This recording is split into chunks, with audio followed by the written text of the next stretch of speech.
Hello, is this working? Can everyone hear me? Bonjour, est-ce que le système fonctionne et vous arrivez à m'entendre? Super. Bienvenue, je m'appelle Daniel Medin, je suis ravi d'être parmi vous. Je suis avec Patrick Lemoine et à sa gauche, enfin pour vous, Witold Zabłocki. Nous allons parler du thème la folie au pouvoir et j'aimerais vous présenter brièvement les deux livres dont il sera question. Patrick Lemoine a écrit un livre intitulé « La santé psychique de ceux qui ont fait le monde », qui se compose de plusieurs chapitres qui contiennent d'abord une biographie abrégée d'un grand dirigeant du monde, des anciens à notre siècle, et ensuite une analyse de leur état psychique, avant de conclure sur une description et un diagnostic. Witold Zabłocki a écrit plusieurs livres avec la perspective intéressante sur le pouvoir également, mais par le biais de l'alimentation. Comment nourrir un dictateur est un ensemble d'entretiens avec les chefs cuisiniers de grands dirigeants comme Pol Pot, Saddam Hussein et j'en passe. Le deuxième livre poursuit sur cette lancée. Ceux qui mijotent au Kremlin donne un aperçu de l'histoire russe depuis le dernier tsar à nos jours. Parce que, et je crois que le livre se termine juste avant le début de la guerre en Ukraine. Voilà donc la matière qui nous attend. En me préparant à cet événement, j'ai trouvé qu'il était très intéressant de constater que ces deux livres pouvaient dialoguer l'un avec l'autre. Et j'aimerais donc vous poser une question à tous les deux. Celui qui veut répondre le premier n'a qu'à se lancer. Qu'est-ce qui vous a attiré au pouvoir comme thématique de votre livre? Parce que les deux livres portent sur des dirigeants qui ont centralisé le pouvoir dans différents systèmes. Vous avez écrit sur Charles de Gaulle, donc en démocratie. Il y a aussi Napoléon et d'autres dictateurs ou figures autoritaires. Donc le pouvoir semble être au centre de vos deux œuvres. Deuxième partie de la question. Pourquoi les tyrans sont-ils des sujets aussi fascinants de recherche et d'écriture?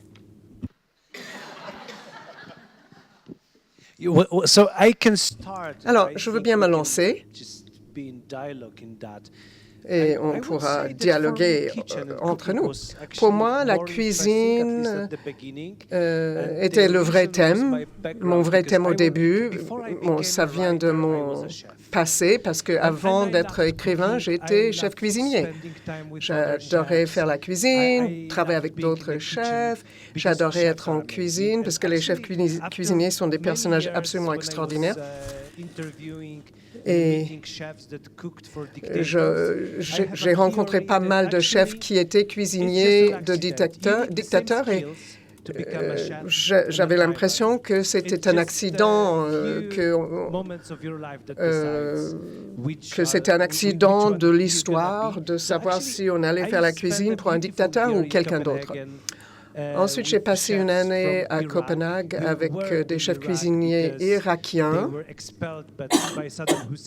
qui ont été expulsés par Saddam Hussein. Ils sont arrivés à Copenhague et ils m'ont beaucoup appris sur la cuisine, mais aussi beaucoup sur l'Irak et les liens entre le pouvoir et la cuisine. Et comment la cuisine, la nourriture, influe sur la politique et vice-versa. Donc, le pouvoir n'était pas mon thème central dès le départ. Je voulais revenir vers la cuisine, être avec les chefs cuisiniers, écouter leurs récits, discuter avec eux. Et c'est pour cela que j'ai décidé d'écrire sur les chefs cuisiniers des personnes au pouvoir. Ensuite, à la fin de ma carrière de chef cuisinier, je suis revenu à Varsovie. Je suis polonais, je vis à Varsovie. Je suis devenu journaliste, ensuite écrivain. J'ai commencé à écrire des livres et un beau jour, je me suis rendu compte que derrière toute décision politique à côté de tout tyran sous-jacent à toutes les guerres et à toutes les décisions qui façonnent le monde, il y a un chef cuisinier. Quelqu'un a cuisiné le repas qui a été mangé à telle et telle occasion. Donald Trump fait la guerre à l'Iran. Oui, pour Donald Trump, c'est McDonald's. Hein? Tout à fait. J'ai discuté avec un chef cuisinier de la Maison-Blanche. Et en fait, c'est même pas McDonald's qui fait les repas. Ils ont fait apporter tout le matériel de McDonald's dans la cuisine de la Maison-Blanche parce qu'ils ne mangent que ça. Bon, bref. Pour toute décision politique, il y a un chef cuisinier parce que ces chefs cuisiniers sont extrêmement intelligents. Ils ont des savoirs, des parcours incroyables. Et ils ont... mais leur périmètre est limité. C'est la cuisine. Ils observent. Et pour donc la première partie de ma réponse, c'est que je voulais revenir vers la cuisine. Mais ensuite, je me suis rendu compte que lorsque vous avez des personnes si intelligentes, bon, pour être un bon chef, il faut être mathématicien, astronome et beaucoup d'autres choses. Et ils sont surtout très observateurs et ils regardent la politique qui se fait, qui se déroule. Et c'est fabuleux de discuter politique et de pouvoir avec eux. Donc, le pouvoir, c'était la suite logique de ma recherche sur la cuisine. Avant de parler de mon thème, je voudrais juste rappeler une des premières phrases de Donald Trump quand il a pris le pouvoir. Back to the traditional American food, hamburger, pizza, French fries. Ça veut dire que en bourgeois, c'est-à-dire c'est allemand, la pizza c'est italien, French fries c'est français. C'est l'Amérique. Alors pour répondre à votre question, en réalité, moi la première question que je me suis posée pour démarrer ce bouquin, c'est est-ce que c'est le pouvoir qui rend fou ou est-ce qu'il faut être fou pour prendre le pouvoir? Évidemment, ma réponse est les deux, mon colonel. Automatiquement, on sait que les gens, dès qu'ils accèdent à un grand pouvoir, ça les change. On a vu Néron, il a complètement changé quand il était au pouvoir. Mais en même temps, les gens qui cherchent le pouvoir, souvent, sont quand même très, très, très particuliers. Alors moi, mon obsession, c'est toujours de trouver des modèles animaux. Est-ce qu'il y a des modèles animaux de changement? Premier modèle animal, c'est un petit poisson du lac Tanganyika en Afrique qui s'appelle un cyclidé. Et donc, parmi les mâles cyclidés, parce que c'est assez macho comme société, il y a les chefs, les très beaux, les multicolores, qui draguent et qui sont à la surface du lac. Et puis, vous avez les mâles moches, qui sont marrons, qui sont dans la vase, dans la boue, et qui ne draguent pas. Ils n'ont aucun succès auprès des poissonnes. Et puis de temps en temps, comme les très beaux, ils sont très visibles, ils sont en surface, il y a un aigle pêcheur qui arrive et tchac, il s'en paye un. Et à ce moment-là, vous voyez un moche qui va à la surface, et très rapidement, il devient très beau, il roule des mécaniques, et toutes les poissonnes se pâment. On voit aussi que très régulièrement, dans les sociétés de chimpanzés, qui sont plus proches des nôtres, il y a une lutte, c'est l'animal le plus politique avec l'homme qui existe au monde, le chimpanzé. Et ils ont sans arrêt des combinaisons, ils font des conciliabules, ils font des coups fourrés. C'est les seuls animaux qui sont capables de faire des génocides, des viols, qui sont capables de faire des commandos pour éliminer toute une autre population de chimpanzés. Si un chimpanzé veut le pouvoir, il n'a pas le même comportement que les autres. Mais si celui qui a le pouvoir meurt pour une raison accidentelle, vous voyez l'autre qui adopte les mêmes codes. Donc on voit bien que l'anomalie psychique, si on peut dire, et le pouvoir sont très très liés. Et que le fait de vouloir le pouvoir, c'est suspect, mais en même temps, être au pouvoir, c'est suspect. Prenons par exemple, j'espère que je vais froisser personne, et ça ne plaît pas toujours ce que je vais dire, mais les métiers où il y a le plus de dépression, c'est les psychiatres et les enseignants. Et qu'est-ce qu'on observe? C'est que ce sont deux professions où on a le pouvoir. Quand on est prof, on règne sur une classe d'élèves beaucoup plus jeunes, complètement soumis, et qu'on peut punir. Et les psychiatres également, quand ils sont dans l'hôpital psychiatrique, ils règnent sur une population qui est assez soumise. Eh bien, ce sont deux professions très fragiles où le taux de suicide est très élevé. Donc on voit bien que vouloir être dans une profession où on a le pouvoir sur une population qui est considérée comme soumise, presque inférieure, un petit enfant est inférieur à l'adulte, eh bien c'est un signe de fragilité. Well, then this is a question for you, because the theme of this festival is madness. Une question pour vous, parce que le thème de ce festival, c'est la folie. Vous avez déjà discuté de la folie dans le domaine des arts avec Rosa Montero. Et vous avez également écrit un livre sur les génies, où vous avez énormément écrit sur les écrivains. Comment distinguer, à votre avis, les écrivains des hommes et femmes politiques, les personnes que vous analysez dans le livre qui nous concerne aujourd'hui? Et je suppose qu'il y a une autre question liée à celle-ci. Des traits pathologiques peuvent-ils devenir, dans certaines circonstances, à savoir la recherche du pouvoir, un avantage? Rosa Montero disait qu'il y a des choses qui semblent engendrer de la souffrance, qui peuvent devenir un peu les fleurs du mal, la création, pour ainsi dire. Une production créative et brillante qui peut en sortir. Est-ce qu'il y a des avantages politiques qui peuvent être le fait de certaines formes de folie? Alors, c'est une question compliquée que vous posez parce que, à mon avis, il n'y a aucun rapport entre les écrivains et les personnages des écrivains et les dictateurs. C'est deux populations très très différentes. L'écrivain, par essence, il n'a pas de pouvoir. Très rares sont les écrivains qui cherchent le pouvoir. Alors, bon, il y a eu Marc Aurèle, qui était un grand écrivain qui est devenu empereur. Vous avez Lamartine, vous avez Victor Hugo, qui ont été députés, qui ont eu que Lamartine a même été ministre, il a failli être président de la République, mais c'est des exceptions. L'écrivain, en principe, c'est quelqu'un qui est dans un dialogue singulier avec sa plume, aujourd'hui avec son clavier, mais qui n'a pas le pouvoir. Donc je pense que la problématique de l'écrivain est radicalement différente de celle du chef d'État, du dictateur. Mais en même temps, dans le livre sur la santé psychique de ceux qui ont fait le monde, j'ai essayé de prendre 20 personnages. Et je me suis dit, dans ces 20 personnages très importants, ça part du roi David, du roi Salomon, ça va jusqu'à De Gaulle, Churchill, Staline, Hitler, qui était normal. Et en fait, sur les 20 personnages, j'en ai trouvé que 2 qui étaient à peu près normaux, c'est le roi Salomon et le général de Gaulle, qui selon moi n'étaient pas des malades mentaux. Mais autrement, il y a une collection pathologique absolument incroyable. J'ai rajouté aussi, parce que je l'adore, c'est Jeanne d'Arc. Jeanne d'Arc, c'est un bonheur pour les psychiatres. Et les psychiatres ont dit toutes les bêtises qu'on peut imaginer. Toutes les bêtises. Il y en a qui ont dit qu'elle était schizophrène parce qu'elle avait des hallucinations, des visions. C'est faux. Il y en a qui ont dit que c'était une grande hystérique. Il y en a qui ont dit que c'était une grande caractérielle. C'est faux. En réalité, Jeanne d'Arc, c'était quelqu'un de tout à fait équilibrée, mais elle souffrait d'une anorexie mentale très forte. Alors, si on reprend l'histoire de Jeanne d'Arc, c'était pas du tout une bergère, hein, c'était la fille d'un notable, un laboureur à l'époque, c'était vraiment un notable.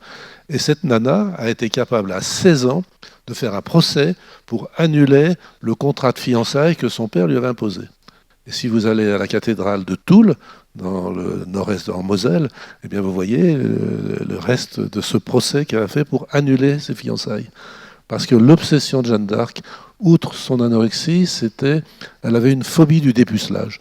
Toute sa vie a été tournée autour de ne pas être dépucelée. C'était la pucelle d'Orléans, rappelez-vous. Et donc, ce qu'il y a de bien avec Jeanne d'Arc, c'est qu'elle a d'abord été examinée quand elle a rencontré le roi Charles, pour se faire reconnaître comme futur chef des armées de France, et elle a encore été examinée médicalement par l'Inquisition. Donc on a une description clinique très précise par des médecins, on connaît son régime alimentaire, on connaît ses dimensions, on connaît également son poids, et on sait donc qu'à 18 ans, Jeanne d'Arc n'avait pas ses règles, qu'elle mangeait tous les jours, uniquement le soir, une mauvaise soupe avec quelques croûtons, et qu'enfin elle était éphéboïde, c'est-à-dire qu'elle n'avait pas de forme, elle n'avait pas de seins, pas de fesses. Et donc, on peut affirmer son anorexie mentale, et comme toutes les jeunes filles qui souffrent d'anorexie mentale, elle avait une énergie incroyable. Et elle a été capable d'emmener les armées. Je peux vous dire que les soudards de l'époque, je pense que le vocabulaire n'avait rien à envier à aujourd'hui. Elle n'était pas bégueule. Elle était capable d'aller sur les champs de bataille. Elle donnait des grands coups avec le plat de son épée sur les prostituées quand elle les trouvait en train de livrer à leur coupable activité sur les champs de bataille. Donc c'était une nana qui y allait. Et elle n'avait pas peur de discuter avec tous les gens qui étaient autour d'elle, comme Larcher, comme Gilles de Rais, qui n'était quand même pas un garçon très facile. Et donc Jeanne d'Arc, anorexique, grâce à son anorexie, a sauvé la France. Pourquoi? Parce qu'en fait, quand vous portez une armure, mettre une armure, ça prenait pratiquement 1 heure. Et il fallait du monde pour vous aider. Et l'enlever, il fallait pratiquement 1 heure. L'anorexie mentale, ça a un grand avantage, c'est pas pipi, pas caca, pas de règles. Parce que imaginez Jeanne d'Arc à la tête des armées, on fait le siège d'Orléans, s'il vous plaît, j'ai mes règles, 1 heure pour enlever l'armure, ou faire pipi, 1 heure pour remettre l'armure, ça y est, on peut recommencer à combattre. Donc grâce à l'anorexie mentale, et donc l'anurie, là tout ce que vous voulez, eh bien, elle a pu mener les armées à la victoire. Ce qui lui a coûté la vie, c'est cette phobie du dépucelage. Puisque lorsqu'elle a été prise donc, par les Bourguignons qui l'ont vendue aux Anglais, l'Inquisition a instruit son procès et l'a acquittée. On oublie toujours qu'elle a été acquittée par l'Inquisition, parce qu'en fait, c'était une jeune fille qui n'était pas une bergère, qui était extrêmement instruite, aussi bien en théologie qu'au maniement des armes et qu'à l'équitation. Et donc, elle s'en est sortie de l'Inquisition. Donc les Anglais étaient furieux, mais ils ont dit, bon, ben, on n'y peut rien. Donc Jeanne, tu as été acquittée, on va t'embarquer en Angleterre et on va te livrer à la soldatesque.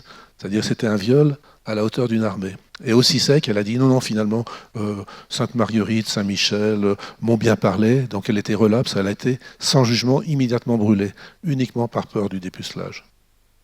Donc on voit quand même que cette problématique, cette pathologie, l'anorexie mentale, a permis, de sauver la France, mais également de perdre Jeanne d'Arc. Merci. Witold, your work depends heavily on testimony. Votre travail dépend des témoignages. C'est du moins le cas avec vos 2 livres.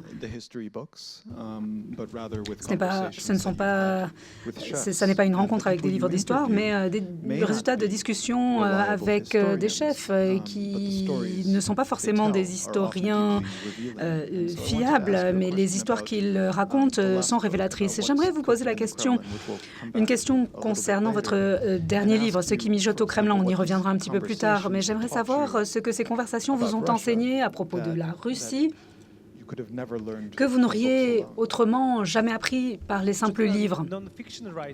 Eh bien, en général, la non-fiction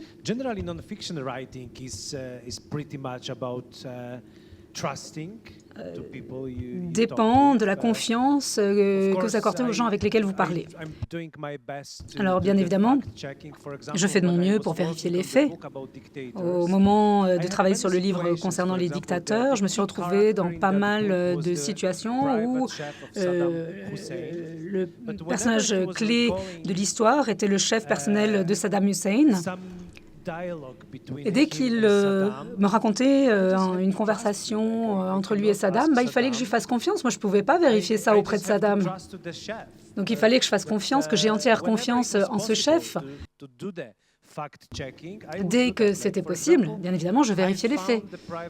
J'ai trouvé le chef personnel de Saddam Hussein pour vérifier si ce qu'un autre chef me racontait était vrai ou pas.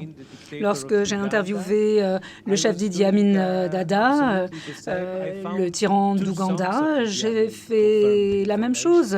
2 fils d'Idi Amin Dada ont confirmé les informations données par le chef, car sinon je ne savais pas si c'était le produit de son imagination ou pas. Au bout du compte, lorsque vous travaillez auprès de témoins de l'histoire, notamment des chefs, il faut leur faire confiance. Si vous allez dans un resto, vous devez faire confiance au chef. Vous devez lui faire confiance, être sûr qu'il ne vous empoisonne pas. Même chose quand on leur parle. Il faut leur faire confiance. C'est probablement ce qui s'est produit, ou tout du moins quelque chose de similaire s'est passé. Et généralement, en vérifiant les faits, je me rendais compte que leurs histoires étaient effectivement vraies, authentiques, confirmées.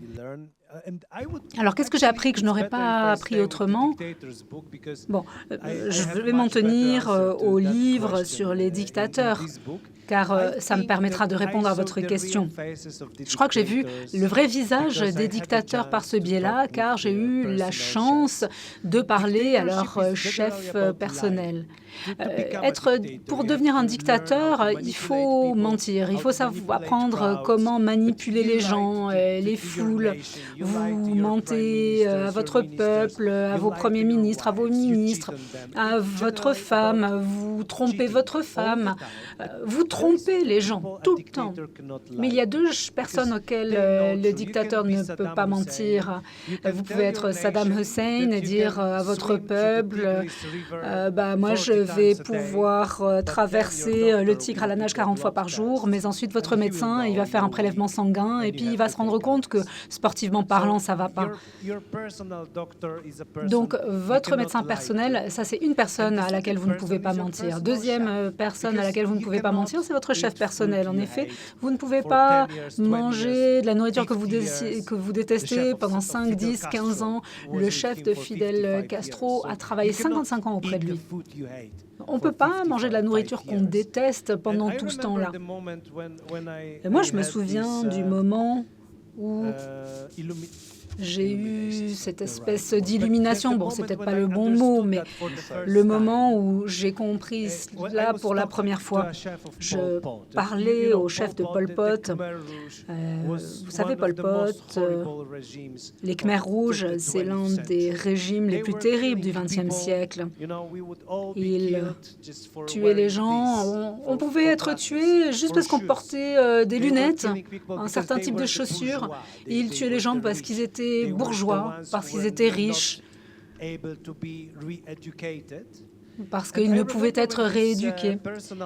Et moi, je me souviens le moment où son chef personnel m'a raconté que Pol Pot, qui tuait des gens juste parce qu'ils portaient des lunettes, lui demandait à sa chef personnelle de lui préparer de la baguette fraîche tous les matins pour son petit déjeuner.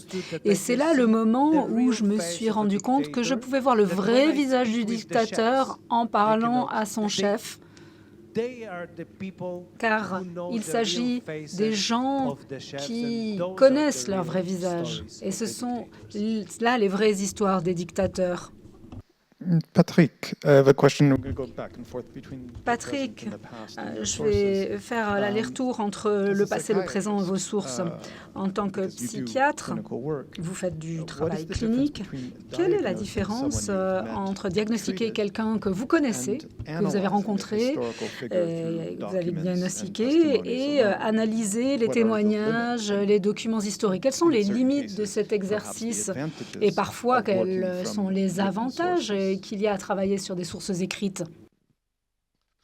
C'est une très bonne question, je trouve, parce que en réalité, effectivement, je suis psychiatre, hein, nobody's perfect.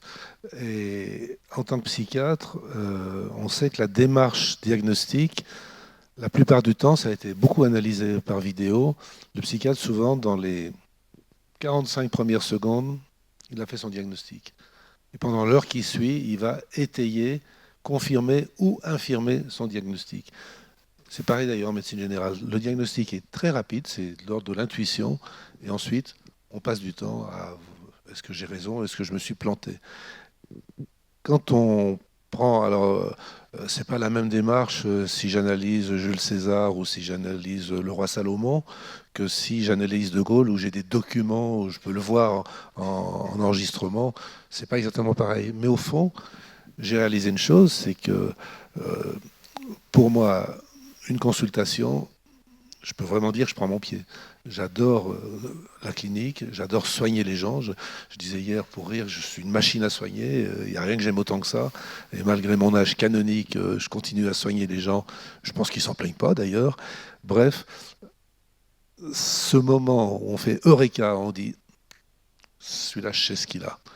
Eh bien, j'ai retrouvé exactement la même chose en analysant tous ces responsables, les génies, les écrivains.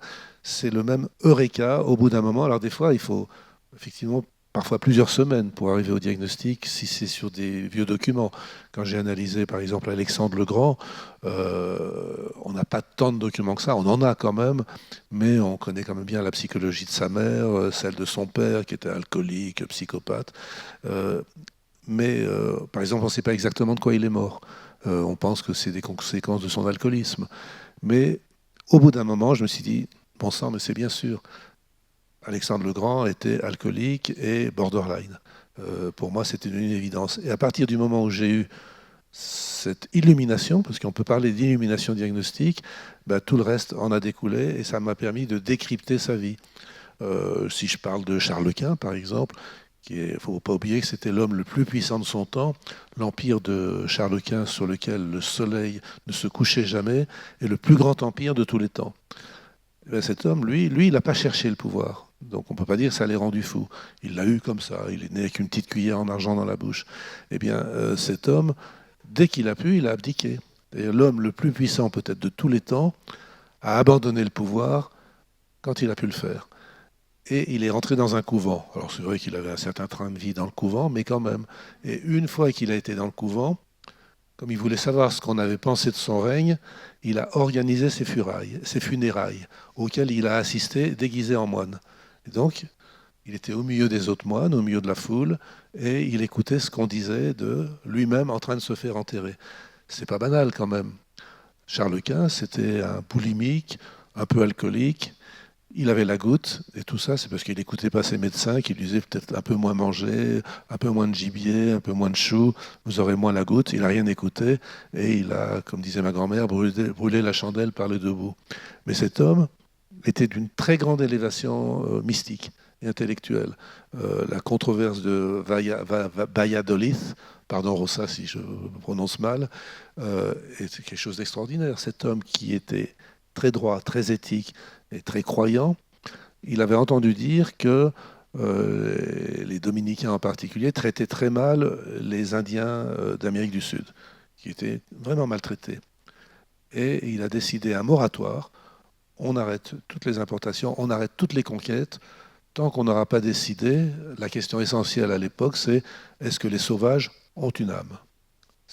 Parce que s'ils n'avaient pas d'âme, on pouvait faire. Et donc, il y a eu une disputation au sens théologique de l'époque, c'est-à-dire une controverse qui a été organisée à Valladolid pour savoir, entre les dominicains et les jésuites, est-ce qu'ils ont une âme ou est-ce qu'ils n'ont pas une âme? Et donc, les jésuites ont défendu l'âme des sauvages et les autres non. Et en réalité, l'argument hilarant et très juridique qui a emporté le morceau, c'est ceux qui disaient qu'ils n'avaient pas d'âme, ils disaient, vous vous rendez compte, c'est des sauvages, c'est des gens abominables, d'ailleurs, ils sont anthropophages. Et l'autre qui a dit, bah oui, s'ils sont anthropophages, c'est donc qu'ils mangent des hommes. S'ils mangent des hommes, c'est qu'ils ont une âme. Donc vous êtes en train de démontrer que les sauvages ont une âme, et c'est là-dessus qu'ils ont gagné juridiquement. Et aussi sec, donc, Charles Quint, avec son côté mystique, très croyant, mais très éthique, il a dit, OK, maintenant, il est interdit de les réduire en esclavage. Bon, les Africains, eux, c'est des esclaves nés, on continue. Ce n'était pas le problème. Les Arabes aussi. Mais les Indiens d'Amérique du Sud ne pouvaient plus être réduits en esclavage parce qu'ils avaient une âme et que c'était vraiment des humains.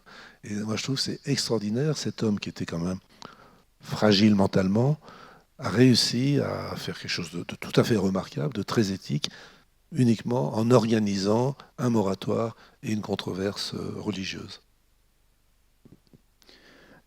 Witold, I'm going to bring you back to Witold, Russia. I'm sorry. je vous ramène à la Russie. I suppose this is a two-part question, because you Et j'ai une took the question book, en deux parties. How to Feed a Dictator. And Comment nourrir un dictateur? C'est un livre que vous avez fini, you've applied it mais ensuite vous avez utilisé la même approche pour l'appliquer à la Russie du XXe siècle et du début du XXIe siècle. Alors moi, je suis un petit peu curieux de savoir ce qui vous y a amené, si ce n'est de dire vous êtes un journaliste polonais, vous êtes proche de la Russie.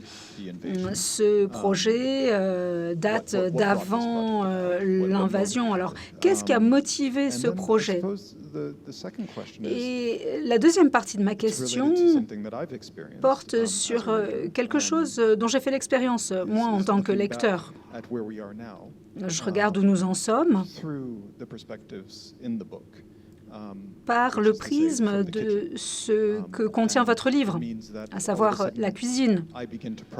Tout d'un coup, je me mets à revoir la mort de Navalny ou la place des empoisonnements dans tout cela. Alors, c'est rien de nouveau, cela existait bien avant. Ces événements, l'empoisonnement trouve ses origines dans la cuisine.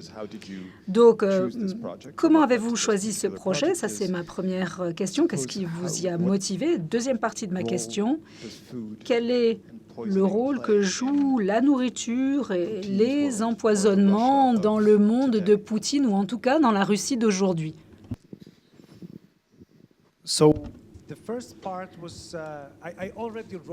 J'avais déjà écrit ce livre sur les chefs qui préparaient à manger pour les dictateurs, et puis je cherchais quelque chose d'un petit peu similaire, pas comment nourrir les dictateurs, volume 2. Je cherchais quelque chose de légèrement différent, et puis j'ai eu cette idée d'écrire sur la Russie. La Russie a une approche assez intéressante en matière de nourriture et de politique. Malheureusement, je pense qu'ils sont très intelligents, car ils savent comment utiliser la gastronomie de manière diplomatique, comment l'utiliser comme outil pour construire leur propre empire. Je ne pense pas que beaucoup de pays savent exploiter cela, or eux sont passés maîtres en la matière. De manière résumée, ce livre, c'est un espèce de guide qui vous amène à travers l'histoire de la Russie. Je commence par le chef qui cuisinait pour le dernier tsar et qui est mort avec lui. J'ai rencontré ses arrière-petits-enfants, puis je passe aux chefs de Lénine, de Staline, les chefs qui ont préparé à manger durant la Deuxième Guerre mondiale, les cuisinières de la centrale de Tchernobyl. Je me suis rapprochée de l'homme qui cuisinait au Kremlin pendant une trentaine d'années. Son nom est Viktor Belaïev et on est devenus assez proches. J'ai écrit le livre, j'ai fait mes recherches avant la terrible invasion russe de l'Ukraine, donc je me suis rendue à plusieurs reprises en Russie et j'ai pu passer pas mal de temps avec M. Belaïev. Et les histoires qu'il me racontait étaient assez uniques. Ça donne une idée de comment la Russie utilise la gastronomie et la place importante que revêt la nourriture dans la politique. Il y a même des petits menus de visites présidentielles, y compris de la visite du président Macron lorsqu'il s'est rendu en Russie, mais bien d'autres encore. Le dernier menu qui figure dans mon livre provient de la réunion de M. Poutine et de M. Trump, une réunion qui s'est tenue en Alaska. Maintenant, les empoisonnements, je peux vous en dire des tonnes, mais d'un point de vue général, ça fait un certain temps qu'ils utilisent cela, bien avant l'arrivée au pouvoir des bolcheviks. Les services secrets avaient un bureau spécial qui se spécialisait dans les essais de nouveaux poisons. Vous ne le savez peut-être pas, mais Staline a empoisonné la femme de Lénine. Il l'a détestée. Elle était très proche de l'empêcher d'arriver au plein pouvoir. Or, elle adorait les gâteaux. Elle adorait tout ce qui était un petit peu sucré. Donc, Staline lui a envoyé un magnifique gâteau pour son anniversaire. Gâteau qu'elle a mangé et elle en est morte. Donc, ils ont empoisonné tout un tas de personnes. Ils ont une longue histoire des empoisonnements. Ils s'empoisonnent les uns les autres. Selon certaines rumeurs, c'est une théorie, mais il se peut que ce soit vrai. Deux des premiers secrétaires du Parti communiste auraient été empoisonnés. Le premier, c'était Staline. Il y a tellement de rumeurs, de théories qui circulent autour de sa mort. C'est absolument incroyable.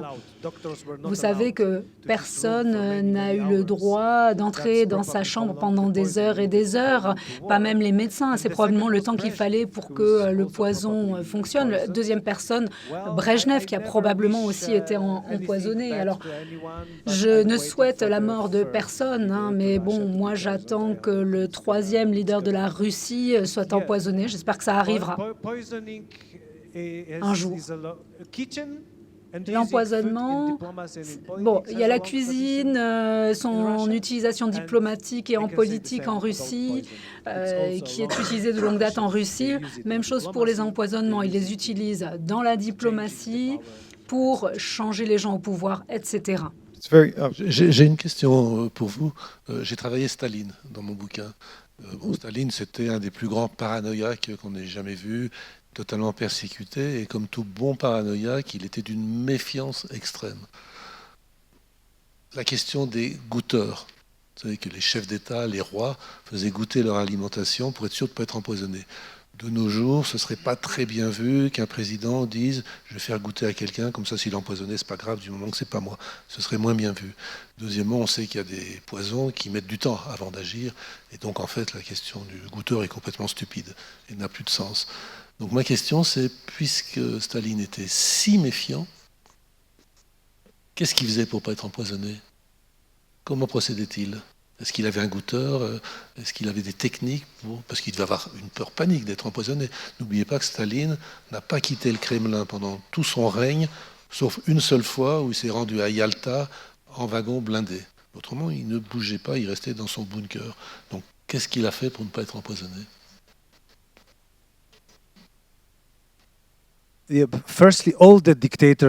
Tout d'abord, tous les dictateurs ont des goûteurs ou des testeurs. Mais le cas de Staline est particulièrement intéressant. Le chef personnel de Staline était son ami proche, un ami d'enfance, qui s'appelait Alexandre Nakashvili. Ils ont grandi en Géorgie tous les deux. Et Staline avait confiance. C'est vrai qu'il ne faisait confiance à personne, mais sauf à cet ami d'enfance. Il s'est dit, au moins celui-ci, il ne va pas vouloir ma mort, mais au cas où, l'épouse de ce chef a été envoyée au goulag pour la tenir en otage, pour être sûr que le chef ne tente pas de m'empoisonner. Donc, une des garanties, c'était l'amitié de longue date. Deuxième garantie de deuxième rang, et comme vous le savez, Staline faisait ça souvent. Quand il se méfiait de quelqu'un, il envoyait un membre de la famille au goulag comme avertissement. Et c'est ce qu'il a fait avec ce chef, ami d'enfance. Son épouse, et ce chef aimait vraiment beaucoup sa femme. Alors, elle a été envoyée en Sibérie. Elle y est restée pendant tout le temps qu'il faisait la cuisine pour Staline. Et je crois que la cuisine dans le goulag n'était pas terrible, il me semble. Mais pour en revenir à ce que vous disiez sur le fait que quand Staline est rentré en agonie, effectivement, personne n'est rentré, n'a franchi la porte pendant au moins 24 heures, peut-être même 36 heures. Mais la raison, c'est peut-être le temps de laisser le poison agir. J'y crois pas trop. C'est qu'en fait, les médecins, ils les avaient tous tués tout d'avant. Tous les médecins ont été tués par Staline auparavant. Aucun n'osait entrer dans la pièce parce que s'il était entré, soit il était mort, le médecin risquait d'être traité d'incompétent, soit il n'était pas mort, et là, il risquait d'être tué. Donc tout le monde l'a laissé tranquillement mourir sans oser franchir la porte. La paranoïa poussée à son extrême. Oui, mais en même temps, il y avait Beria, le chef de la KGB, le chef des services secrets, qui était posté devant la porte. Il ne laissait personne franchir le pas de la porte. Et Beria a succédé à Staline. Et les deux moments très suspects pour les historiens en matière d'empoisonnement, le successeur était membre de la KGB. Bon, on n'en a pas la preuve, mais je ne pense pas que ce soit un accident non plus. Mais Beria est sûrement un des plus grands criminels aussi de tous les temps. Mais Poutine était également chef du KGB, autant que je sache. I mean, I think there's another path that one could take. Il y a une autre Une piste qu'on pourrait suivre sur la raison et la paranoïa dans le domaine de la folie, parce que la paranoïa est un mélange de raison et de déraison. Et certains personnages dans vos livres habitent ce point de convergence. Je voudrais vous poser une autre question et je voudrais laisser du temps au public de poser des questions également. Vos deux livres se trouvent face au même défi. Plus l'on remonte dans l'histoire, moins l'on a de sources fiables, de sources directes fiables. Alors voici ma question. Si vous pouviez ramener un personnage historique à la vie et l'interviewer, qui est-ce que ce serait et qu'est-ce que vous lui demanderiez? Un grand faible pour Jeanne d'Arc, bien sûr, mais j'aime bien aussi le roi Salomon. Parce que je trouve que le roi Salomon, c'est un des seuls qui a osé s'opposer à Yahvé. Qui a dit... parce qu'en fait, Yahvé n'était pas content, étant donné qu'il a toujours dit « il n'y a qu'un seul Dieu, c'est moi ». Il n'a pas dit il n'y a qu'un seul Dieu à qui tu pourras rendre hommage, que tu pourras prier. Il ne disait pas il n'y a pas d'autre Dieu, il disait c'est à moi que tu dois rendre hommage. Et Salomon, il a mené une politique diplomatique très active en épousant la fille de Pharaon, la fille des Hittites, enfin la fille de tous les grands chefs, enfin les grands empereurs qui l'environnaient de manière à faire la paix avec tout le monde. Et comme c'était un homme très galant, un très bon mari, il a élevé un temple à Isis et Osiris pour sa femme égyptienne et de même à Baal pour ses épouses des autres ethnies. Donc on voit que c'était un homme galant et Yahvé n'a pas été du tout content avec ça. Il a dit c'était pas bien. Et il a dit, en gros, il a dit j'en ai rien à foutre, je veux absolument garder un temple pour chacune de mes épouses. Et Yahvé s'est dégonflé, il ne l'a pas puni et il a puni son fils. Et moi, je trouve que, enfin, dans à peu près toute la Bible, alors je le raconte avec mes mots, mais dans toute la Bible, c'est un des seuls qui a osé s'opposer à Yahvé, qui est présenté dans ce livre particulier, le livre des rois, de manière extrêmement anthropocentrique. Enfin, Yahvé, c'est un homme très puissant dans ce texte biblique, contrairement, par exemple, à la Genèse, où il n'a pas du tout le même rôle. Eh bien, c'est le seul qui a osé s'opposer, et moi, je trouve que c'est chapeau. C'est pour ça que je dis que Salomon, il se portait bien. Alors que ceux qui étaient avant lui, c'est-à-dire, et on n'a pas tant de documents, mais quand même, le roi Saül était quelqu'un qui souffrait d'un trouble bipolaire délirant. Et c'est pour le roi Saül qu'on a inventé la musicothérapie. C'est-à-dire que chaque fois qu'il était down, il démarrait un épisode mélancolique, on appelait son futur gendre, qui était David, qui jouait de la musique, et ça guérissait le roi Saül. Et ça le guérissait tellement bien qu'il passait en état maniaque délirant, et il prenait une lance et il essayait de clouer son futur gendre au mur, ce qui n'était pas très sympa, et une ou deux fois, il a dû sauter par la fenêtre pour échapper au roi. Et ce qui est tout à fait étonnant, c'est que le roi David, donc qui a succédé à Saül, qui s'est suicidé, hein, ce qui montre bien aussi à quel point il était bipolaire, eh bien, le roi David, lui, n'était pas délirant, mais il était également maniaco-dépressif, avec des épisodes bien documentés dans la Bible de dépression. Et il y a un épisode maniaque que je trouve extrêmement drôle.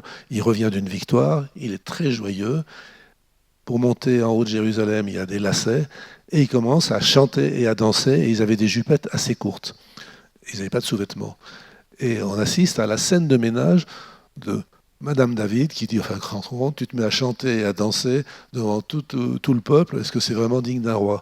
Donc je pense aussi que là, et puis il a dépensé plein de sous à ce moment-là, il a offert des festins à tout le peuple. Donc je pense que là encore, il a fait un épisode maniaque. Donc c'est vrai que le roi Saül, je l'aurais interné et je leur ai donné un antipsychotique au long cours, alors que le roi David, je l'aurais mis au lithium. Parce que vous avez oublié de dire que je donne le traitement aussi. And Vito, maybe the cook of King Solomon. Yeah, I would like to talk with Pour le roi Salomon. Oui, j'aimerais discuter avec Alexandre Natashvili, le chef de Staline. si je peux répondre à votre question. Sa vie était extrêmement intéressante. Il a été lutteur professionnel, il a grandi aux côtés de Staline, il a vu la genèse du monstre. Il a passé beaucoup de temps avec Staline, ils étaient vraiment très proches, très liés. Et la situation dans laquelle il s'est trouvé après était tellement affreuse. Mais en fait, les chefs cuisiniers m'intéressent bien plus que les dictateurs. C'est peut-être parce que j'aime beaucoup parler de la gastronomie, mais ce serait mon sujet de prédilection. Quelle question lui poseriez-vous? Je lui poserai des questions sur la genèse de la guerre, parce que sa femme était allemande. Les Allemands ont attaqué l'Union soviétique. Il avait une femme allemande. Il cuisinait pour Staline. Il vivait en tant que personne de confiance. Il vivait dans la dacha de Staline. La pression sur ses épaules devait être immense. Et les personnes qui l'ont connu, j'ai pu parler avec plusieurs de ces personnes, m'ont dit il était toujours de bonne humeur, il chantait, il jouait balalaïka. Et j'aimerais lui demander comment il a réussi à être toujours de bonne humeur dans une situation aussi oppressante. Donc si je comprends bien, tous vos chefs cuisiniers, ils allaient plutôt bien.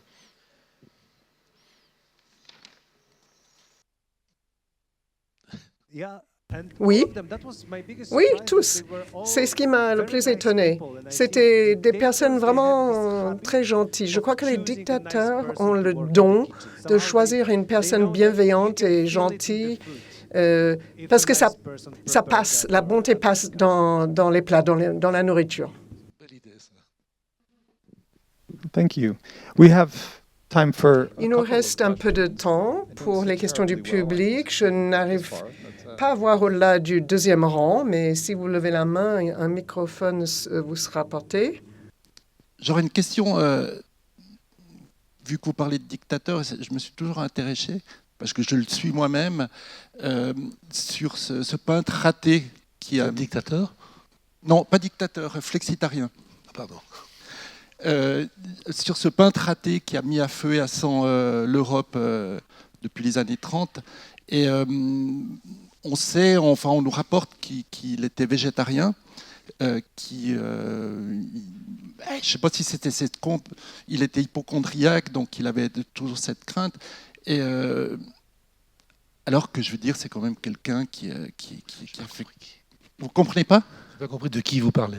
Ah, pardon, d'Adolf Hitler, mais j'ai toujours de la peine à prononcer son nom. Pierre? Hitler. Ah, Hitler, pardon, oui, effectivement. Pardon. Et puis, qui aussi, par exemple, a ordonné le massacre de tous les malades mentaux dans les années 30. 250 000 en Allemagne, 50 000 en France. Voilà, exactement. Et je me posais la question sur ce rapport à l'alimentation. Déjà, est-ce qu'il avait un chef par rapport, je ne sais pas, je ne connais pas beaucoup de dictateurs qui sont ou qui ont été végétariens. Et ce rapport à la nourriture, enfin voilà, c'est ma question qui est ouverte, c'est de dire, déjà, si vous aviez le chef, vous, de Hitler, alors, je ne sais pas s'il en avait un, qu'est-ce que vous lui auriez posé comme question? Parce que c'était assez rare d'être végétarien à l'époque. Et vous, quel rapport pouvez-vous tisser entre ce dictateur et une alimentation qui était assez frugale?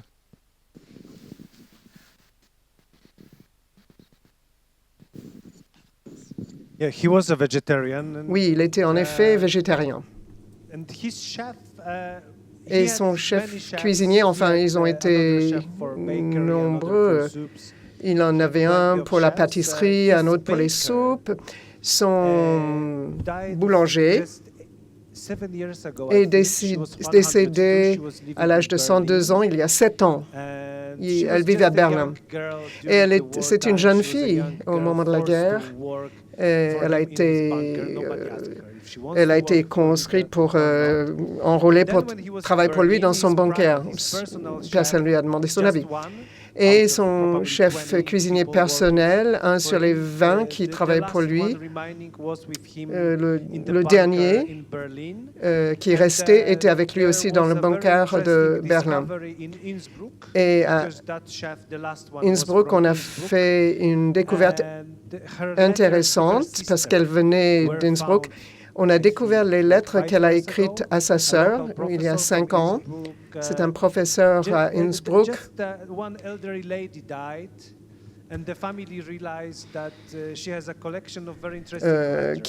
Qui a trouvé ces lettres.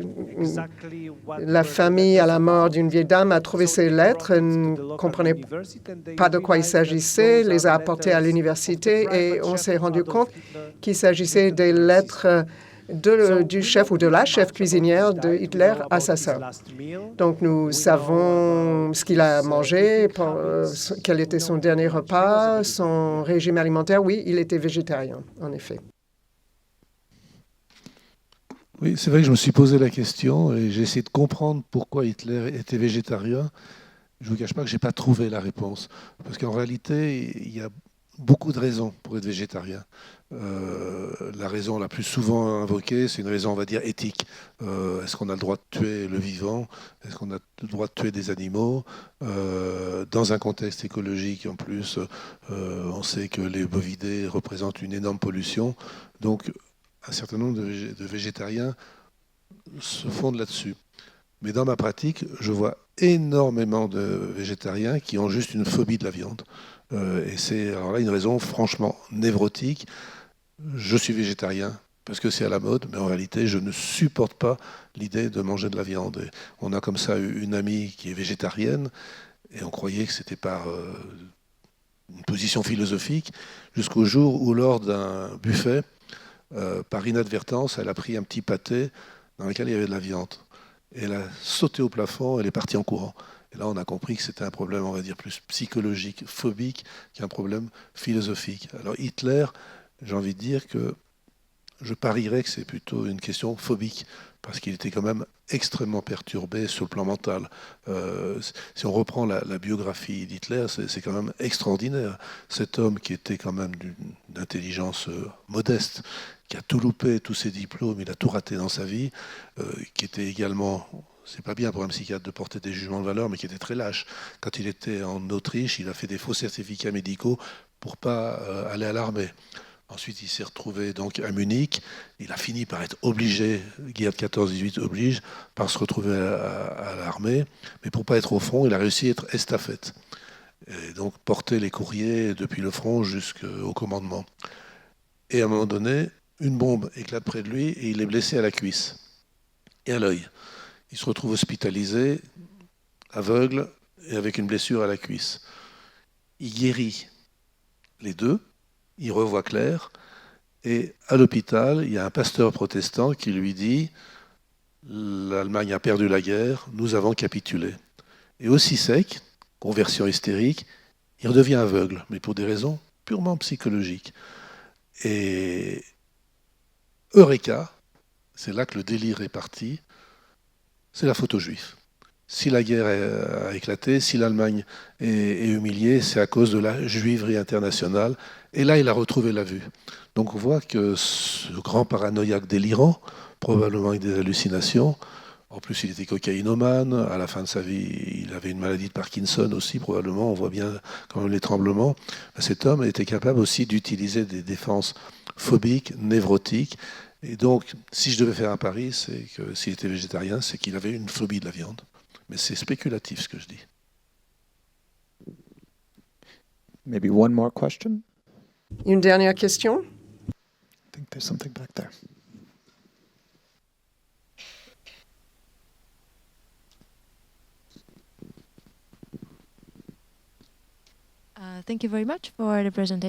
Merci beaucoup pour cette discussion très intéressante. Moi, j'aurais une question qui porte sur le diagnostic des troubles de santé mentale chez les gens qui sont décédés depuis longtemps. On sait que les critères diagnostiques changent au fil du temps, qu'ils évoluent. Il y a beaucoup de facteurs culturels qui influencent notre manière d'envisager la santé mentale. Comment intégrez-vous cela lorsque vous étudiez les figures historiques, les personnalités historiques?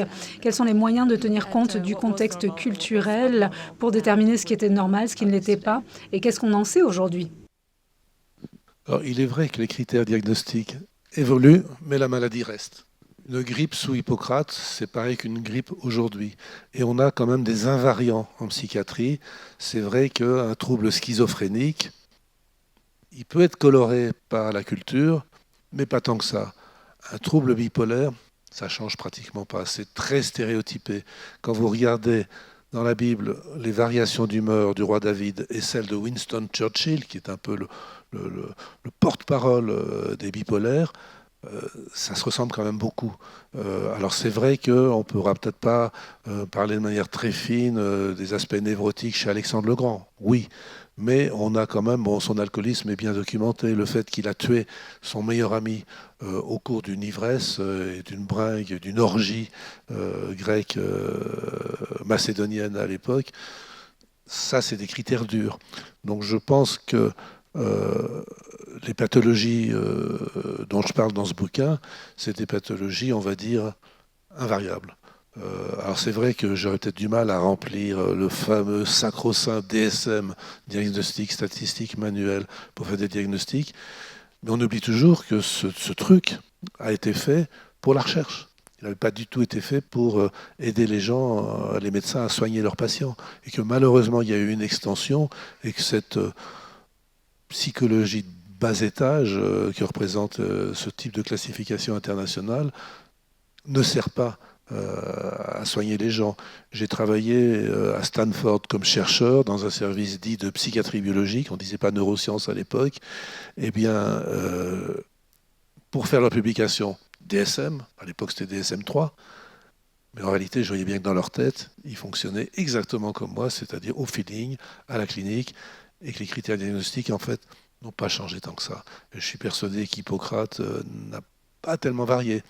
Il y a une anecdote que je trouve très amusante, c'est la question de Démocrite et d'Hippocrate. Démocrite, c'était un philosophe qui vivait à Abdère, dans le port de Abdère. Et c'était un homme qui riait de tout. Il riait tout le temps, il se passait son temps à se marrer. Et donc les abdéritains, au bout d'un moment, ils ont dit c'est pas possible, ils se foutent de nous. Et donc ils ont appelé le plus grand expert de l'époque, qui était Hippocrate. Et Hippocrate a réalisé la première expertise psychiatrique de l'époque. Et qu'est-ce qu'il a dit? Ben, finalement, il a interviewé donc Démocrite. Et il a dit, mais finalement, moi, ce qui me fait rire, c'est de voir cette fourmilière humaine de ces gens qui débarquent des bateaux, qui enlèvent les marchandises, qui les remettent. Et moi, je trouve ça hilarant. Et donc, Hippocrate a conclu son expertise. On ne sait pas s'il a eu ses honoraires, parce qu'il s'est fait foutre dehors, en disant, finalement, Démocrite, il va bien, c'est vous, les abdéritains, qui allez mal. Et moi, je pense qu'Hippocrate, il s'est totalement planté. Et je pense que Démocrite était en plein état maniaque et qu'il se marrait tout le temps. Mais c'est un autre débat d'experts. Merci. I'd like to thank our authors, Patrick À ce and stade, Witold. j'aimerais remercier nos auteurs, Patrick et Witold. And maybe you can continue clapping for a moment in Et recognition peut-être and appreciation pouvez-vous for our interpreters. continuer ou applaudir nos interprètes aussi. Les interprètes remercient Monsieur Médine. Their books are for sale. Les They'll livres be de nos available auteurs upstairs sont and, à la vente à l'étage. buy one, have it signed. N'hésitez pas à vous en procurer un et à vous le faire signer.